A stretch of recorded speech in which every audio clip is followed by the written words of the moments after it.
Well, it's National Signing Day, and that means college football dreams are coming true for many high school athletes. But just how many players signed with Ole Miss? Coming up, we'll take a look at all of the future Rebels and also see where local high school players will be taking their talents. Good evening, and thank you for tuning into this special edition of NewsWatch Ole Miss. I'm Matthew Henley. And I'm Lauren. Well, it has been a wild National Signing Day. From decommitting to flipping to signing, many high school recruits continue to make their decision on where they plan to play football at the collegiate level. That's right, Matthew. And we have Sports Watch reporter Colin Rivera in studio to let us know how Ole Miss has done in recruiting. Colin? Thanks, guys. You're absolutely right. This has been a wild day for Ole Miss football program. Many may have not seen them be as successful as expected, but they have made a late push earlier this afternoon. We're going to take a look here. Without a doubt, the top recruit for head coach Matt Luke is Jerrion Ely. He is a 5'10", 200-pound back and is one exciting prospect. The only problem that lies with Ely is, will he continue to play football or will he take his talents to baseball? That's the question Ole Miss fans will have to wait and see. Then we look at wide receiver position. Despite losing A.J. Brown, D.K. Metcalf, and DeMarcus Lodge, bringing in 4 stars, Jonathan Mingo and Dennis Jackson are the key pressures here to take off pressures like Elijah Moore and others at the receiving position. And look at Jonathan Mingo. This is the biggest thing. He's a 4-star wide receiver. And look at that. Those are almost DK-esque numbers in height and poundage when he got here at Ole Miss. But more importantly is the defensive side of the ball for new coordinator Matt McIntyre. He will finally get some assistance that is much needed in that front 7. Getting at the #1 inside linebacker, Lakia Henry will immediately help Mohamed Sanogo add to the depth of the defensive line and will allow more pressure on the quarterback. Filling depth onto the depleted Ole Miss team and getting some key flips and signings was able to achieve that today. Matthew and Lauren. Indeed, some key signees, and head football coach Matt Luke weighed in on today's signees. Sports Watch reporter Rebecca Donaldson is live in front of the Manning Center with what the head coach had to say about today's signees. Rebecca? Thanks, guys. I'm here live at the Manning Center where Matt Luke's press conference was held earlier today. This new class of signees is ranked in the top 25 nationally and 8th in the SEC. Most of it was done in December, but I thought it was a great day today. I got to credit our staff, Tyler Siskey in the recruiting office and all of our coaches. Some of these relationships were 4 years, 3 years, 2 years. I just thought they did a phenomenal job of closing today because we still had some needs out there at defensive line and linebacker and keeping some of the best players in Mississippi at home, and I felt like we were able to accomplish that today. But top to bottom, I feel like this class is the foundation of getting this program back on track and back where we all want it to go. Looking forward, this class is projected to get the program up and running again for the fall. Live from the Manning Center, Rebecca Donaldson, NewsWatch Ole Miss. Thanks, Rebecca. And 6 future Rebels committed to play in Oxford next year, but how do they shape up compared to the overall class? Sports Watch reporter Tori Rees is in studio with that information. Tori? Yeah, that's right. As you can see here, big day for NewsWatch Ole Miss. I'm sorry, I said this again. Let's retrace our say, but big day for Ole Miss as they're number 9 in the SEC when it comes to rankings. As you can see, Alabama, Georgia, Texas A&M, along with LSU and Florida rank out the top 5. But the biggest news is we have 31 prospects, 1 5-star, 7 4-stars, and 23 3-stars. But the biggest news is coming out of the 2019 class, recruiting class-wise. We're talking about Jerrion Ely. Back in the nation, as well as the number 19 prospect overall. The biggest question, he decommitted in December before recommitting, is he going to play Ole Miss football? We know about his MLB prospects. He's projected as high as number 8 when it comes to the MLB. He's a dual sport athlete, but there are some kinks that we need to look at when it comes to his being able to play here. You look at Kyler Murray, what he was able to do for Oklahoma. He was drafted by the A's and he switched over and played for Oklahoma. Ely could take that route. We don't know about that. When we talk about Mike Vieco's squad, he's able to play baseball here. But Luke's got 31 commits. He's got 6 in the ESPN. Along with Ely, there's 4 stars, 3 stars. But Colin, when we talk about this, how is this looking overall? Did they get a top 25 class? Yeah, Tori, he actually did get that top 25 class that we're talking about. And the main reason for that is, like you said, with Jerrion Ely. That was the biggest thing that was able to help the Ole Miss Rebels in the rankings. And you look at the other 4 stars that they were able to get. Those were flips of today. You're looking at Lakia Henry. He was one of the biggest flips that they were able to do. And the fact that they had the NCAA case wrapping up with this recruiting class, they didn't really know where they were going to be. And with the coordinators coming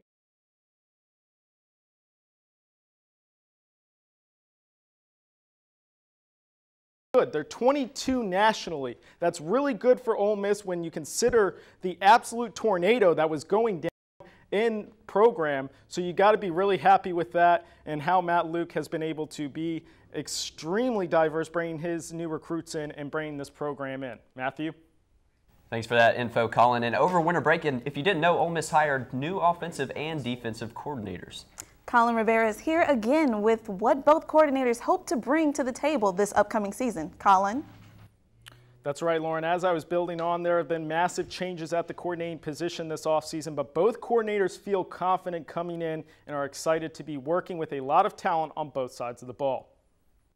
There's a lot of really good players coming back, and I think it's also an opportunity for some guys that maybe hadn't played as much, or young, or guys that we're going to bring in to play as well. So I've watched some film, but I really haven't identified as many, and that's okay. I'm going to we'll figure it out through spring.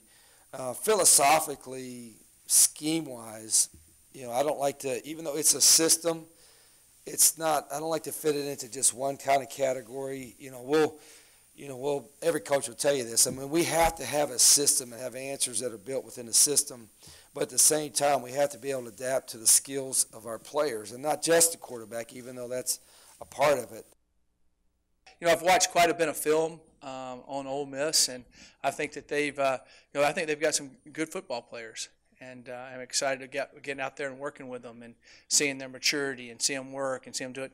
So hopefully we'll be able to be better and be able to stop people and be able to win football games.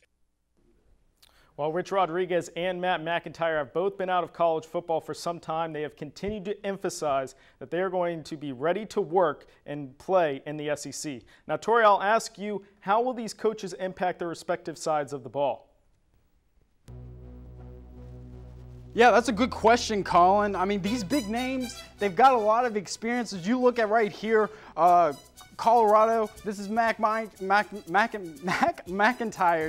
defense. That's a tongue twister if I've ever heard some. I mean, he runs the 3-4, which is different from the 4-2-5 that Wesley McGriff likes to run. I mean, you look at the 3-4s that we see out of the SEC, the likes of LSU, Alabama, Georgia, Florida. Now, it's not going to be that crystal clear, but they're moving into the right direction. They'll be able to utilize those linebackers, be able to create speed, create problems in the backfield, as well as stretch the defense out from side to side, as you see here, being able to get those stops, as well as being able to drop back in coverage and get interceptions right here, as you see Taylor Martinez under pressure, up in the air, and intercepted. Now, on the offensive side of the ball, it's going to be a bit different for Rich Rodriguez. I mean, this is the inventor of the read option himself. We're talking about a guy who's made stops at Michigan, at West Virginia, at Arizona. He likes to run this read option style. It won't be pass happy. It will be more of a run heavy first option with multiple options to be able to pass the ball right there. So that's what you can expect to see in the future from these savvy vets in the future. Matthew, Lauren? And now that Coach Matt Luke's staff is set for the 2019 season, how does his staff compare to other SEC staffs? Colin Rivera has that breakdown. Thank guys. After the coaching carousel, this is what I have the teams matched up in my personal rankings. Now, it goes without a doubt, even though they lost the national championship, Alabama is still number 1. They continue to win the SEC, so they are going to be there. Number 2 is Georgia with Kirby Smart. He's made that program be tremendous here in his few years at Georgia, and Florida has actually risen.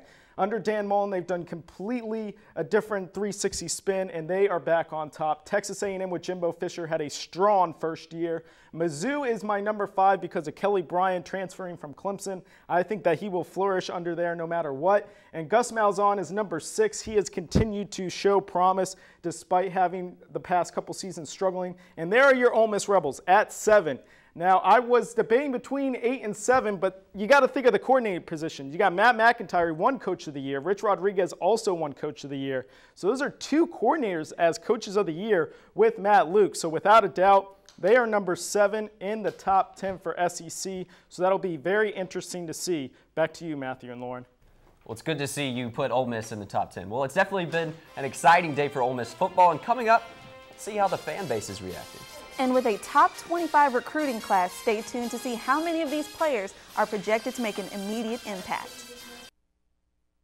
I was in foster care. I never knew when I would have to move, so I always had my suitcase ready to go. Then one day, I was adopted. My new parents opened their hearts and home to me. My parents cook my favorite breakfast for me every morning. My parents take me on trips I never thought I would go on. They gave me a home and an even better reason to use that suitcase. My parents aren't perfect, but they're perfect for me. Here she comes. I, Krista, take you, Jamie, to be my wife. When we found out that we were pregnant, we were just elated. We were just sitting there waiting for the pediatrician. She said she won't be taking you in as a client.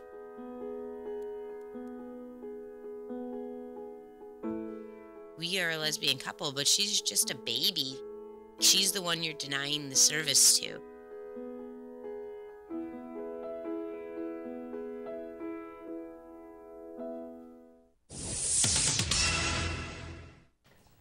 Ole Miss students are reacting to the news of signing day.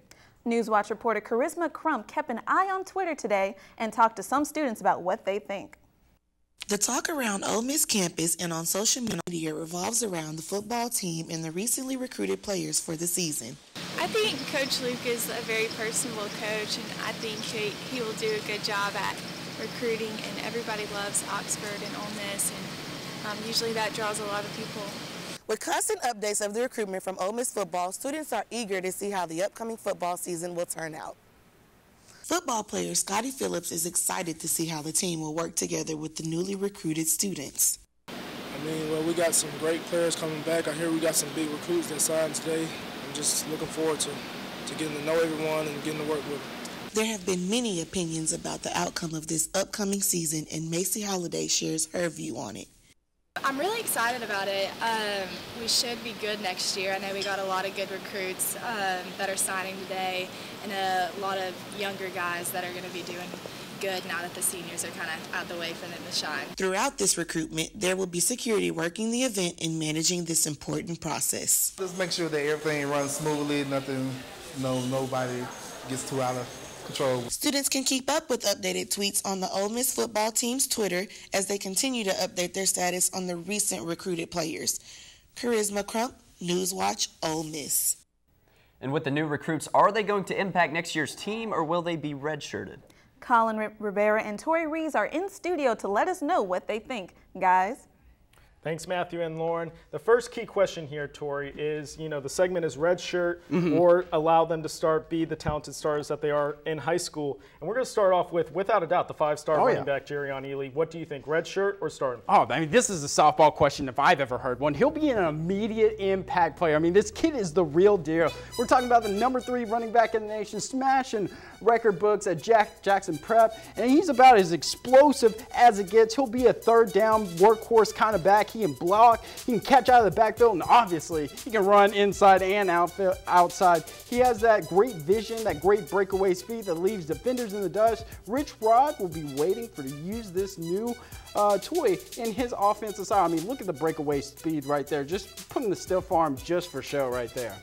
Now the key question here, Tori, is it's not just about offense, it's also about defensively. Sam Williams coming in. Do you think he's going to be a projected starter or redshirt? Can I go in between? I mean, this is kind of 50-50 answer. I mean, there's obvious talent needed on the defensive side of the ball. This guy has great pursuit, great motor, can disrupt the backfield. His time at Northeast Community College paid off well as he'll have that experience under his belt at the collegiate level. Now, I know this is an SEC play we're talking about, but I think he'll be good enough to come in as a rotational player in McIntyre's 3-4 scheme. Now we're looking at Dennis Jackson here, a wide receiver that has been unbelievable. 6'1", 187 pounds, very A.J. Brown-esque type built. Is he going to be a redshirt or a starter? Oh, I'm going to go with impact. I mean, this is NWO country, right? I mean, nasty wideouts with A.J. Brown, DK Metcalf going pro, DeMarcus Lodge graduating. This will be a perfect opportunity to slide Jackson into the slot or even the fourth option wide receiver. He can make a guy miss in the open field, as you can see time and time again. And that's what I think right there. Well, you heard it here first, Matthew and Lauren, on who Tori's starters will be. It's going to be Lakia Henry as well, as we forgot about him in the linebacker position. He's going to be with Mohamed Sanogo, starter or redshirt. Oh, this is a shocker because I didn't even know we'd be talking about him, but I'm going to say impact. I mean, he's the #1 JUCO linebacker in the country for a reason. He's a tackling machine. This kid can go sideline to sideline. He can drop back in coverage, as well as those tackling skills. He has a nose for the football. He'll be a great addition for Matt Luke and company. Well, you heard it here first with Tori that there are going to be a lot of impact guys from this recruiting class. I can't wait to see it, Matthew and Lauren. Thank you, Colin and Tori. Well, Ole Miss isn't the only school that's happy with their newest recruits, as many local signees are putting smiles on colleges around the country. And coming up, see their excitement as they announced where their next level play will be. Yeah, and so now we're going to look at the local high school players that signed today, and we're going to look at specifically, you know, what's going on at the college level, Tori. We're looking at, you know, the recruiting level and how Matt Luke did. Yeah. How'd they do? You know, 22nd in the nation. That's pretty good considering what happened. Yeah, absolutely. Well, let's talk about the projected starters for the 2019 as we're talking about. So on the offensive side of the ball, the winds are changing. I mean, the skill positions, they're going to be looking vastly different for Luke and Rich Rod. I mean, Matty Ice Corral will be the signal caller with 4-star quarterbacks John Rice Plumlee and Grant Tisdale vying for that backup role. Running back is probably going to be Scotty Phillips, although a key to watch will be for Jerrion Ely if he pushes for his spot. I mean, that would be pretty crazy considering Phillips was an 1,000-yard rusher, but Ely just has that kind of talent. On the outside, it's going to be Elijah Moore, Braylon Sanders, but look for 4-stars Dennis Jackson and Jonathan Mingo to look for their spots on the field. Defensively, it'll say about the same. We're going to look for Mohamed Sanogo to be that quarterback. Look for Lakia Henry to bounce back, but look for Sam Williams to make an immediate impact on McIntyre's defense. And like you said, Tori, these guys are an impressive recruiting class for Matt Luke, considering it's only his second year. So it's going to be very exciting to see what happens. I can't wait to see it happen come next fall. Matthew and Lauren. Thanks, guys. And now we turn our focus onto the local high school players that signed today. 5 football players at Lafayette High School signed to play on the college level. NewsWatch reporter Caroline Wise found that for the athletes and their families, there was a lot of anticipation and pride. 5 athletes' lives changed this morning as they signed their commitment to colleges to further their love for the game of football, all while attaining a degree. Senior Drew Dabney signed to attend Northwest Community College. He knows exactly what it takes to become one of the best. Constant practice, work, just lifting 24/7, just putting all I could do out on the field. For many high school seniors, signing day can be a life-changing event, and in some families, it marks a tradition. It's sort of just a tradition in our family. Just signing to go play ball is just a big thing. These 5 athletes joined their 2 teammates, Brandon Turnage and Eric Jeffries, that signed in early December. It's a lot of fun. I mean, it's a chance to celebrate their accomplishment with their families and teammates and all that. And, there's nothing quite like it. Head football coach Michael Fair describes the senior class in one word. Resilient. It wasn't easy, you know, and we had a good year. They came to work every single day, and they matured at Very early stage, and they were a lot of fun to coach. All 5 seniors that signed today are looking forward to furthering both their athletic and academic careers. Caroline Wise, NewsWatch Ole Miss. And for one Lafayette High School player that signed today, he knows who to thank for his success. NewsWatch reporter Hope Mayo caught up with him. After officially signing to play football for Holmes Community College, Quentin James smiles big on this special day of his senior year. I'm just happy, to get an opportunity to play again. Not many people get to do it. So. James says there's one special person that helped him get to where he is today. My mom, because she always pushing me and everything. James's mother has always encouraged him to never take his sports or academics for granted. And it was a hard road trying to get here, but he has succeeded. He had maintained straight A's, and I'm just really proud of Quentin. And I thank Lafayette School for just welcoming him and making him part of their family. After a great season, head coach Michael Fair says he will miss having James on the team, but is excited to see what the future holds.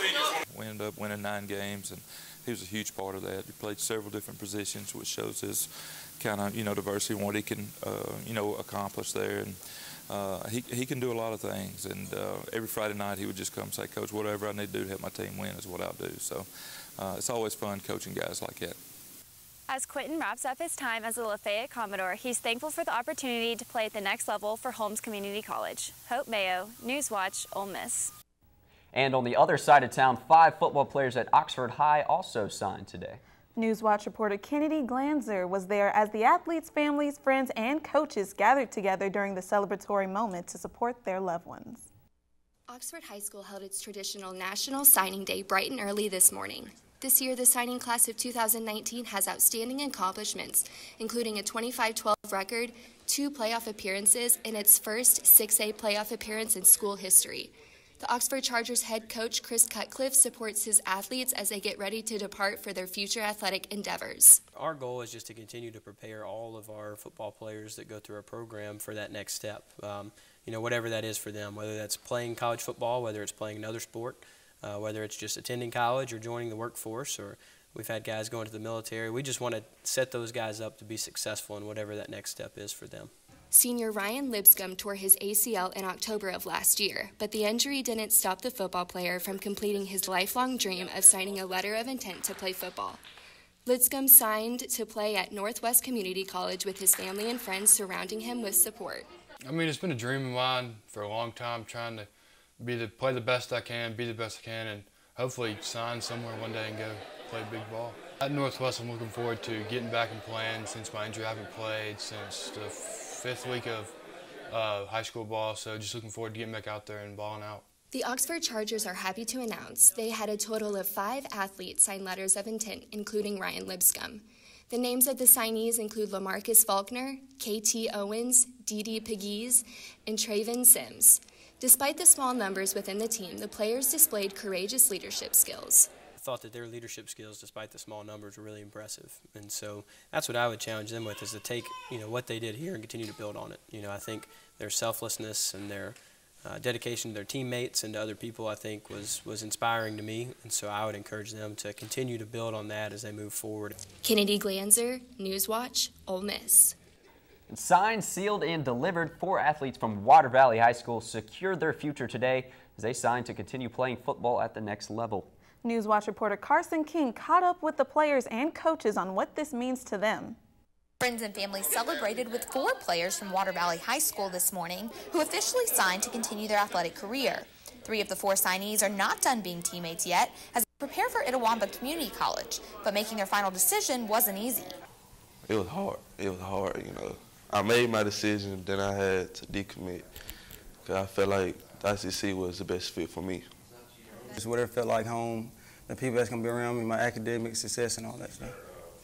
Well, it was hard because I really wanted to go to diesel school, but I also love football, so I plan on owning a business, so think about a free business degree, so can't give that up. Unlike Adams, Murphy, and Benson, wide receiver and defensive back Quatirius Bud Tolbert signed to Jones Community College for football and basketball. Tolbert credits Water Valley for preparing him to be a 2-sport athlete. It prepared me by working hard, dedication, pushing myself, put in the work and the work ethic.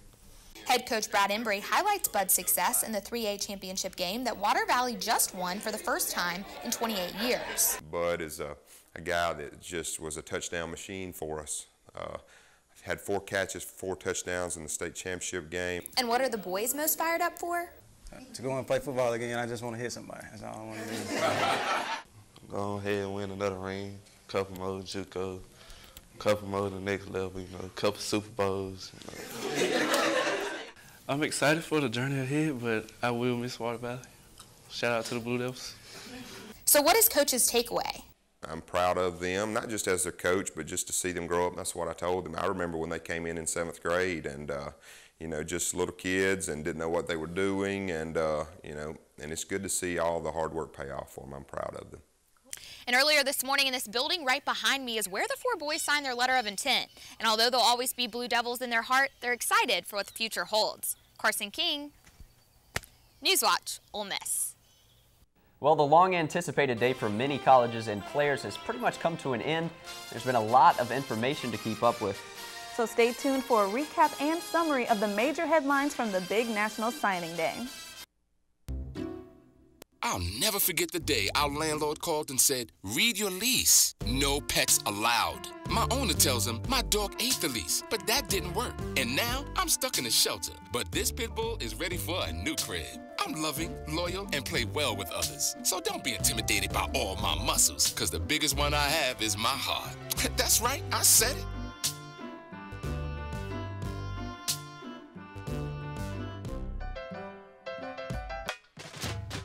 We are Ole Miss Rebels. As Mississippi's flagship university, we dig deeper, see farther, work harder. We pioneered human organ transplants. We helped prove Einstein's theory of gravitational waves. We are distinguished as a Carnegie R1 top 2.5% research institution. We are Ole Miss, transforming lives and the world. When I was Patriotism shouldn't just be about pride of country. It should be about love. Remember that to love America is to love all Americans, because love has no labels.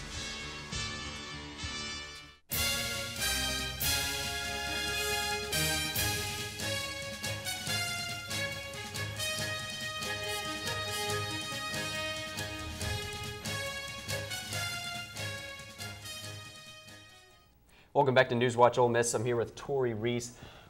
As this recruiting class gets solidified, what are your predictions for the 2019 season for the Rebels? Yeah, it's going to be looking pretty interesting coming down the stretch. I mean, these are 3 seasons that's been pretty mediocre coming off of back-to-back Sugar Bowl appearances. But I'm looking around somewhere around 6-6 or maybe even 7-5 to even get them back to a bowl game. I mean, you don't have to eat the elephant all in one bite, right? So this is just a good step for them to move forward to getting recruits and getting better. So I'm looking at 7-5. And what are your thoughts, Colin? Yeah, I'm a little bit more cynical than what Tori has. I'm going to be 6-6, and what it comes down to is the hires that were at coordinating positions, they did not have success as head coaches. So yes, they will have that chip on their back. However, Rich Rodriguez did not succeed at Michigan. He did not succeed at Arizona. Matt McIntyre did not exceed at Colorado. Matt Luke is struggling as of right now for Ole Miss. So the real question is these molds going to work with the chip on the shoulder? I think it's going to be a tough schedule, especially with Memphis out of the gate. I have them at 6-6. Well, it's been a wild National Signing Day. I know you guys have been working hard all day. So final hot takes on signing day. What you got, Tori? I got a smashing success. I mean, anytime that you're in the top 25, in particular the top 20, they got to flip a couple of recruits, got to sign a guy that decommitted in Jerrion Ely, 5-star, 3-star, or 3 running back overall. I'd say it's a smashing success for Matt Luke. It's looking to trend up for Luke and company. That's good to hear. Colin? Yeah, I think what Tori adding on to is it's a complete success considering the NCAA case and the new coordinators coming in with only a month about to recruit. I think it's a tremendous job at what they did. And my bold statement is that Jerrion Ely is going to play both sports like Kyler Murray. And in the end, he is going to flip what Kyler Murray is doing. He's going to go to baseball in the MLB at the end of it. That's interesting. Now, do you guys think we got enough as far as the wide receiver core goes to fill that role of A.J. Brown, DK Metcalf? Absolutely. I mean, mean, they call it nasty wideouts for a reason. They have enough. I appreciate it, guys. Well, that's a wrap on National Signing Day. Thank you for tuning in to this special edition of NewsWatch Ole Miss. I'm Matthew Henry. Be sure to join us here again on air tomorrow at 5 and on our Facebook live stream. You can also find our show on hottytoddy.com. I'm Lauren Cunley. Thank you and good night.